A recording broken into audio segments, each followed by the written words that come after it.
بسم الله الرحمن الرحيم. اهلا بيكم في فيديو جديد من رودي ستايل. والنهاردة هنعمل تورتة الشوكولاتة بالدقيق العادي مش الدقيق الاسبونش الجاهز، وبمقادير سهلة جدا وبطريقة بسيطة. تعالوا نشوف عملناها ازاي. ودي مقادير الاسبونش. معايا كوبايتين دقيق. لو هتعملي اسبونش ابيض الكوبايتين هيبقوا دقيق بس انا هعمل اسبونش شوكولاته، فعشان كده شلت 4 معالق دقيق وحطيت 4 معالق كاكاو خام. يبقى عندنا المعيار كوبايتين دقيق، كوبايتين سكر بودر، معايا كوبايتين بيض. والبيض مش بعايره بالبيض، عشان بعايره بالكوبايه عشان في بيض صغير وبيض كبير، فعشان المقدار يطلع مظبوط فبعاير بالكوبايات. ودي طريقتي من زمان، هي معايره البيض بالكوبايات بتبقى مظبوطه جدا. ومعايا معلقتين كيك شيف كبيره، معايا ذره ملح، معايا نص ليمونه، معايا فانيليا، ومعايا معلقه خل كبيره، ومعايا كمان معلقه نشا واحده بس. هنشوف دلوقتي المقدار هعمله ازاي. دلوقتي هنزل الدقيق والكاكاو، المقادير اللي هي الجافه بالشكل ده.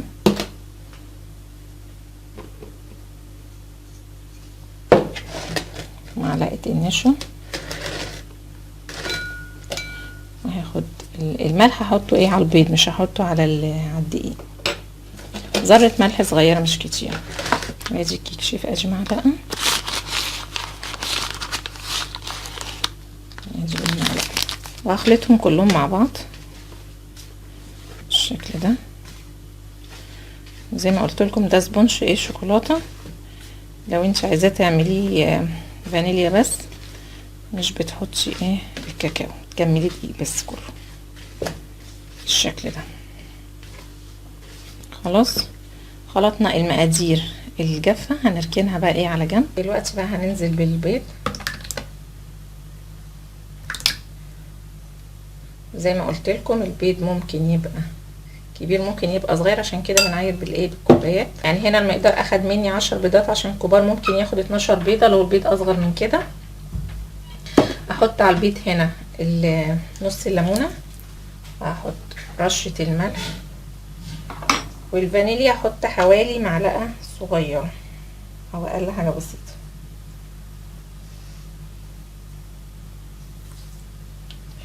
بس كده. واحط كمان الخل زي ما قلت لكم معلقه خلاص كده. هبدا اضرب البيض كده، هضرب البيض كتير لحد ما يبقى لونه فاتح جدا، وهضربه عشان بس الصوت هوريه لكم كده. البيض ضربته كويس حوالي ربع ساعه. دلوقتي هنزل بالسكر البودر، بنزل بيه رشه برشه، مش بنزل بيه كله.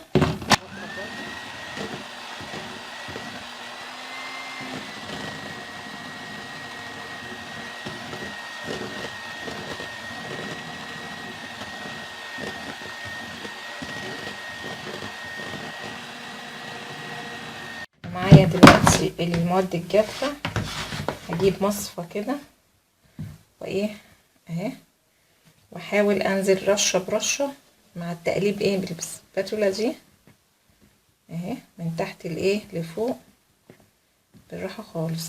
حاول بالراحه قوي، احط شويه واقلب بالراحه، محطش المقدار كله مره.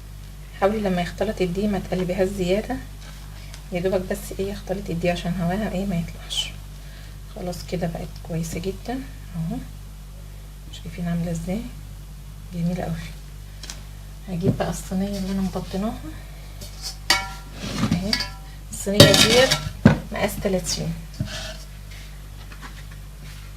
بس الارتفاع بتاعها مش مرتفع قوي اهي. هنزلها في الصينيه، وعندك صينيه ارتفاعها اعلى من دي تبقى احلى كمان. دي تقريبا هتاخد نص الصينيه ازاي كده. اخبطها خطوتين كده. خلاص هدخلها بقى الفرن على درجه 180 في الرف اللي في النص، بعد نص ساعة هختبر السوا بتاعها بخلة. وده كان شكل الاسبونج لما خرج. هي غامقة كده عشان هي بالشوكولاتة مش محروقة ولا حاجة. تقريبا اخدت ساعة في الفرن. وبعد ما استوت قفلت الفرن وسبتها دقيقتين، وبعدين وربت باب الفرن برضو سبتها حوالي 5 دقايق وخرجتها. تخرجيها على البوتاجاز، ما تخرجيهاش على الرخام عشان ايه ما تهبطش. ودلوقتي هقلبها على ايه شبكة البوتاجاز. هبدأ بقى ايه اقسمه. انا عايزة اقسمه ايه 3 طبقات. اعمل حرف كده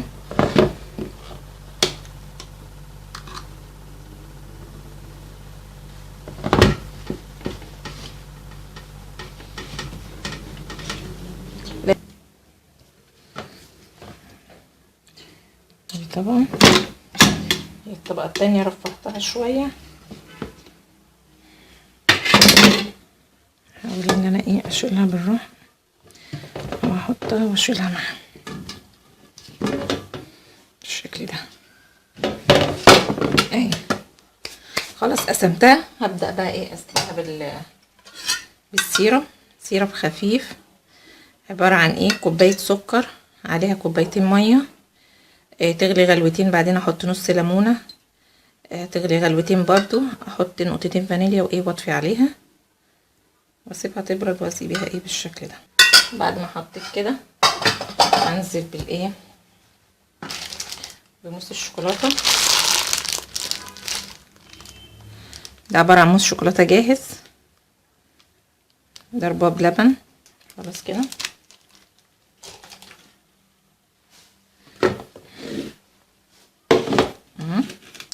هنزل بقى بالطبقه التانية.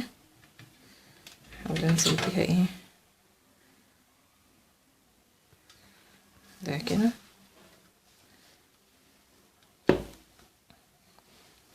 بالشكل ده. اسويها كده. هسقيها برضو كل طبقه احطها اسقيها.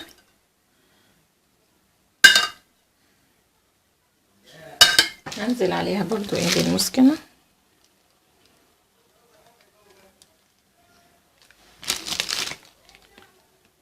احط بقى الجزء الاخير.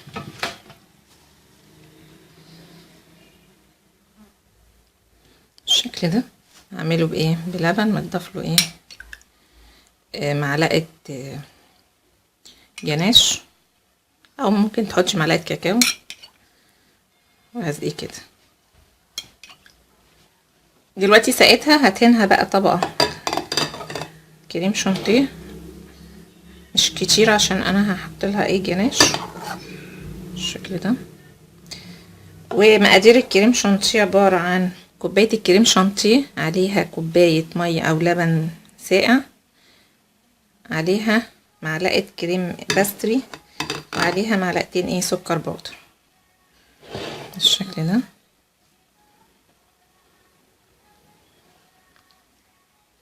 هجلسها كلها كده ومن الجناب كمان. خلاص غلفتها بالشكل ده. هجيب بقى الجناش. ادي الجناش اهو. الجناش ده عاملاه ازاي؟ جايبه 200 جرام شوكولاته عليه 100 جرام كريم شانتيه بس تضربيه بلبن ويكون ايه خفيف. سيحت الشوكولاته على حمام ميه، بس الميه ما تلامسش الايه السلطانيه اللي حطاها. ساحت اول ما تسيح ما تعداش كتير هتحطي الكريم شانتيه وهتقلبيها يبقى بالشكل ده. حط كده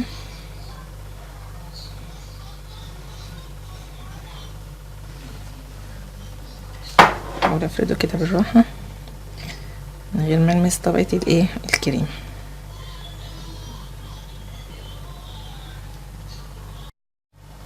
هزين التورتايه بقى بعد ما حطيت لها الجناش. اول حاجه هحاول ايه اعمل لها خطوط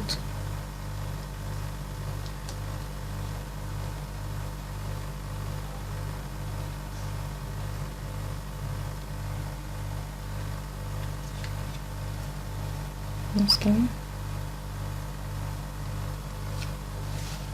بالشكل ده.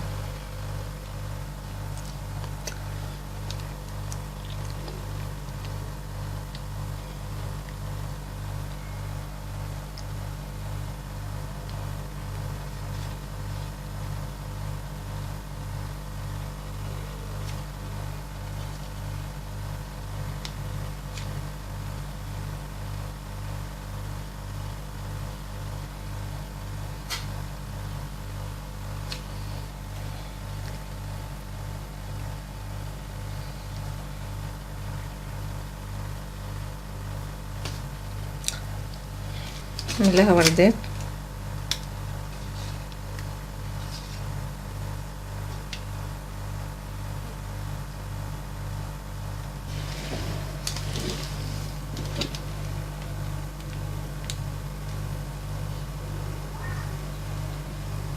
شديد.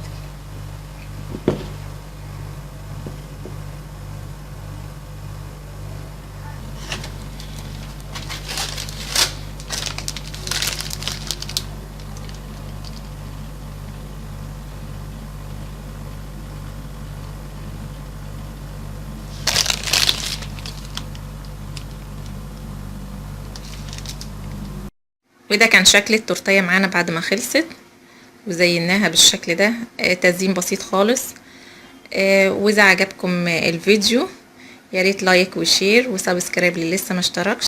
بشكركم والسلام عليكم ورحمة الله وبركاته.